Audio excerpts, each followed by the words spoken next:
எல்லோருக்கும் வணக்கம். நான் இந்தியப்பெண்ணே பாரதி பேசுகின்றேன். தொடர்ந்து ஒரு 2 வருடமாக சிறுவயதிலிருந்து என்னதான் எனக்கு கடவுள் பக்தி இருந்தாலும் தொடர்ந்து ஒரு 2 வருடமாக சில உந்துதலின் காரணமாக நான் ஒரு கோயிலுக்கு செல்வதோ அல்லது ஒரு தீர்க்கதரிசிகளை நான் சந்திப்பதோ ஒரு தொடர்ந்து நிகழ்வாக இருக்கின்றது. ஆனால் எல்லாம் ஒரு டூர் போகிற மாதிரி என்னை எல்லா கோயிலும் சுற்றி பார்க்கணுன்ற ஐடியாவும் எனக்கு கிடையாது. ஒரு கோயிலும் நான் எனக்கு சொந்த விஷயமே லைஃப்பில் நிறைய வேலைங்க இருக்குது. எனக்கு ரொம்ப நாள் பல மன வலிகளோடு அதற்காக அதை ஜெயிப்பதற்காக நான் ஓடிக்கொண்டு இருக்கின்றேன். அதனால் என்னுடைய வேலையாகட்டும், என்னுடைய ப்ரொஃபஷனல் லைஃபாக இருக்கட்டும், அல்லது என்னுடைய குடும்ப வாழ்க்கையாக இருக்கட்டும், எனக்கு கோயிலெல்லாம் சுற்றி பார்க்கணுன்ற மாதிரி ஐடியாவே எனக்கு கிடையாது. ஏன்னா அந்த டைமும் இல்லை. நான் போக வேண்டிய தூரம் மிக வெகுவாக இருக்கின்றது. அந்த தூரத்தை கடப்பதற்கே நான் காலையிலேருந்து சாயந்தரம் வரை டெய்லியும் முயற்சிகள் செஞ்சுட்ருக்கேன். இதுக்கு நடுவில் இந்த யூடியூப்பில் நான் ஒரு அடோபி டுட்டோரியல் மாதிரி போகிறதுக்காக ஸ்டார்ட் பண்ணது தான். சும்மா ஸ்டார்ட் பண்ணுறப்ப எப்படின்னு தெரியாமல் சும்மா வீலாக் போட்டு அதுக்கப்புறம் வந்தது. அதுக்கப்புறம் ஏதோ ஆன்மீகம் என்னை இழுத்து சென்றது.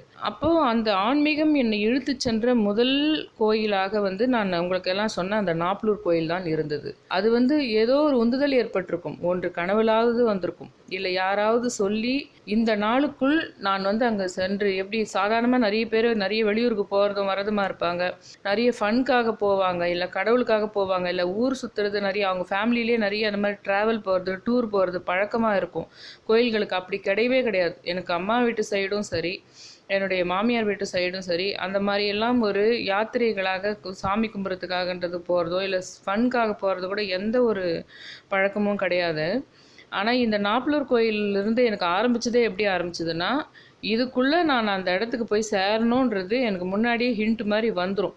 நான் அது முயற்சிக்கலைன்னா கூட, அதுக்கு போய் நம்ம எப்படி போக முடியும், நம்மளுக்கு போகிற பழக்கம் இல்லைன்னா கூட எப்படியோ நான் வேறு யாரோ என்னை கூட்டின்னு போயாவது அந்த இடத்துல சேர்த்துருவாங்க.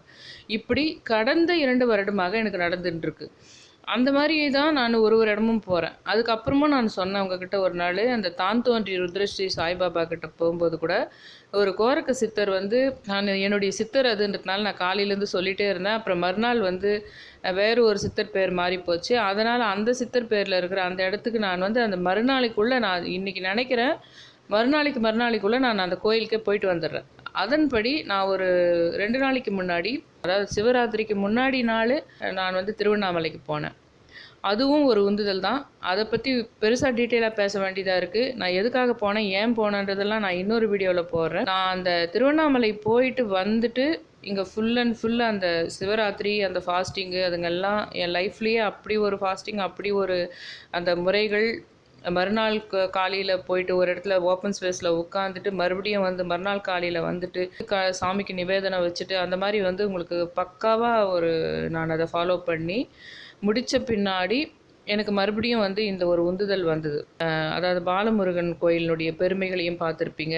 அந்த முருகனடியார் அந்த இவரையும் நீங்கள் ரத்னகிரி சாமிஜியும் நீங்கள் பார்த்துருப்பீங்க. அந்த பெருமைகள் எல்லாமே நீங்கள் யூடியூப்லேயோ கூகுள்லேயோ எங்கேயோ ஒன்று பார்த்துருப்பீங்க. அதனுடைய தல வரலாறு பற்றி அதெல்லாம் நான் பெருசாக இப்போ எதுவும் பேச போகிறது கிடையாது. சும்மா சிம்பிளாக அது என்னன்னு மட்டும் சொல்லிவிட்டு உங்களுக்கு ஒரு அட்ரஸ், அந்த அட்ரஸை இதில் போடுறேன், டிஸ்கிரிப்ஷன்லேயும் போடுறேன், இதுலேயும் ஃபோட்டோவாக போடுறேன்.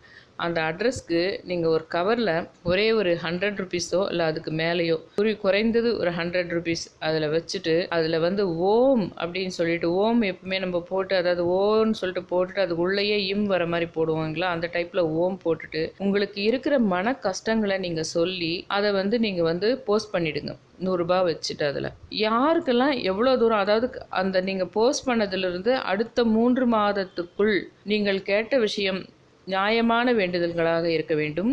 ஒரு நல்ல ஜாப் வேணும்னோ, இல்லை பெரிய கடனில் மாட்டின்னு இருக்கிறீங்க, அதுலேருந்து மேலே முடியலனாலோ, இல்லை வீட்டில் பெரிய கல்யாணம் தொடர்ந்து எதிர்பார்த்துக்கிட்டு நடக்காமல் இருக்குது இல்லைனாவோ, உங்களுடைய அந்த வேண்டுதல் ஒரு நியாயமான கோரிக்கைகளாக இருக்க வேண்டும். அப்படி நீங்கள் அதை மனதார எழுதி, உங்களை ரொம்ப பெருசாக எழுத வேணாம். நீங்கள் எழுதுகிற ஒன்றொன்றும் அந்த இடத்துல அந்த சாமிஜி தியானத்தில் வைக்கிறாரு. அது நல்லபடி நிறைவேறப்படணும்னு சொல்லிட்டு அவர் அங்கே ஒரு மகா பூஜை ஒன்று பண்ணுறாரு அவர். அதாவது இப்போ இந்த மாதத்தில், அடுத்த மாதத்தில் உங்களுக்கு என்ன தேவையோ, உங்கள் லைஃப் லாங் என்ன வேணும், இன்னும் 4 வருஷம் பொறுத்து என்ன வேணுன்றதுலாம் இல்லை. இப்போது கரண்ட்டில் உங்களுக்கு என்ன ரொம்ப அவசரமாக ரொம்ப ரொம்ப தேவையாக இருக்குதோ, வாழ்க்கைக்கு மிக முக்கியமான ஒரு விஷயம் இருக்கிறதோ, அதை எழுதி அதை போஸ்ட் பண்ணிவிடுங்க. ரூ. 100 குறைவில்லாமல் 100 ரூபாய் போதும், 100 ரூபாய்க்கு மேல் இருந்தால் உங்கள் விருப்பம், இந்த மாதிரி நீங்கள் எழுதி போஸ்ட் பண்ணுங்கன்னு சொல்லிட்டு 3 மாதத்துக்குள்ளே இதில் மாற்றங்கள் தெரிந்தால் தயவு செஞ்சு எனக்கு, நானும் இதை செய்ய போகிறேன். உங்களுக்கு எதெல்லாம் சொல்கிறனோ, எந்த பூஜைலாம் சொல்கிறனோ அதை நான் அன்றைக்கி நானும் செய்வேன். உங்களுக்கு சிவராத்திரி இதுக்கு நான் உங்களுக்கு என்னென்ன சொன்னனோ அதையெல்லாம் நானும் பண்ணேன். என்னெல்லாம் உங்களுக்கு சொல்கிறனோ அதை நான் கடைப்பிடிச்சே தீர்வேன். இந்த ரத்னகிரி இது சும்மா சிம்பிளாக ஒரு 4 லைனில் சொல்கிறேன். இந்த ரத்னகிரி பாலமுருகன் கோயில் வந்து இந்தியாவில் வேலூர் மாவட்டத்தில் திருமணிக்குன்றம் அருகே உள்ள ஒரு பழமையான முருகன் கோயில். இது வந்து 14ஆம் நூற்றாண்டில் கட்டப்பட்டதாகும். இது ஒரு மலை உச்சியில் அமைந்துள்ளது. எங்கெல்லாம் குன்றுகள் இருக்கின்றதோ அங்கெல்லாம் முருகன் கோயில் இருக்கும் என்பது பண்டைய இந்து வேதங்கள் கூறுகின்றன. காலப்போக்கில் வந்து ஒரு சாதாரண ஒரு மணல் அமைப்பாக இருந்த ஒரு விஷயம் பின்னர் வந்து ஒரு கல் கோவிலாக மாற்றி அது அமைக்கப்பட்டது. கவிஞர் அருணகிரிநாதர் இந்த கோவிலில் வந்து ரத்னகிரி வாழ் முருகனே இளைய வாராமரார் பெருமாளே அப்படின்னு சொல்லிட்டு பாட்டு பாடியிருக்கின்றார். அதாவது முருகன் தேவர்களின் கடவுள், ரத்னகிரியில் வசிக்கின்றார் என்று கூறியிருக்கின்றார். மற்றும் இவற்றை பற்றி உங்களுக்கு எல்லாமே அவரே தான் அந்த கோயிலே வந்து உருவாக்குனாரு அப்படின்னு சொல்லிட்டுலாம் நிறைய அவரை பற்றி டீட்டெயில்ஸ் இருக்குது. ஆனால் அந்த டீட்டெயில்ஸ் எல்லாம் நான் இப்போ வந்து நீங்கள் விரும்பி கேட்டிங்கன்னா அடுத்த பதிவில் வேணால் நான் போடுறேன் எல்லாத்தையும். அந்த சுவாமிகள் கிட்ட நான் வேறு ஒரு இடத்தில் அவர் பேர் கூட தெரியாமல், எந்த விஷயமும் தெரியாமல் நான் அவர்கிட்ட வந்து ஆசி வாங்கிக்கிட்டேன். அவருடைய கைகள் என்னுடைய உச்சந்தலையில் படுமாறு ஆசி வாங்கிக்கிட்டு ஒரு விபூதி பிரசாதமும் நான் பெற்றுக்கொண்டேன். ஆனால் அப்பொழுது அதை பற்றிலாம் எனக்கு எதுவும் தெரியாது. ஒரு ஆன்மீக, ஒரு சூட்சும, ஒரு அமானுஷ்ய, ஒரு உந்துதலின் பேரில் எனக்கு கடவுள் இடுகின்ற அந்த பாலமுருகனடி சுவாமிகள் எனக்கு இந்த விஷயத்தை உணர்த்துகின்றார். எனக்கும் உணர்த்துகின்றார், உங்களுக்கும் உணர்த்தச் சொல்கிறார். ஏனென்றால் நீங்கள்லாம் பக்தியாளர்களாக, கடவுளினுடைய பிள்ளைகளாக, கடவுளை விரும்புபவர்களாக இருந்தால் தானே என்னுடைய சேனல் வந்து பார்க்க போகிறீர்கள். நீங்கள் ஆன்மீக சேனலை வந்து தேடுகிறீர்கள் என்றால் நீங்கள் வந்து அந்த கடவுளின் மீது ஒரு விருப்பம் உடையவர்களாக இருக்கின்றீர்கள். அப்படி இருக்கும் பட்சத்தில் என் மூலமாக அந்த பாலமுருகனடி சுவாமிகள் உங்களுக்கு இந்த விஷயத்தை தெரிவிக்க சொல்கிறார். என்னையும் செய்ய சொல்கிறார், உங்களையும் செய்ய சொல்கிறார் என்றே பொருள். தேங்க்யூ ஃபார் வாட்சிங் மை வீடியோஸ். சப்ஸ்கிரைப் பண்ணுங்கள், கமெண்ட் பண்ணுங்கள், ஷேர் பண்ணுங்கள், லைக் பண்ணுங்கள். கிரே கலரில் இருந்தால் நீங்கள் பண்ண வேணாம். ரெட் கலரில் சப்ஸ்கிரைப் பட்டன் சொல்லிட்டு இருந்தால் மட்டும் பண்ணால் போதும். Thank you all.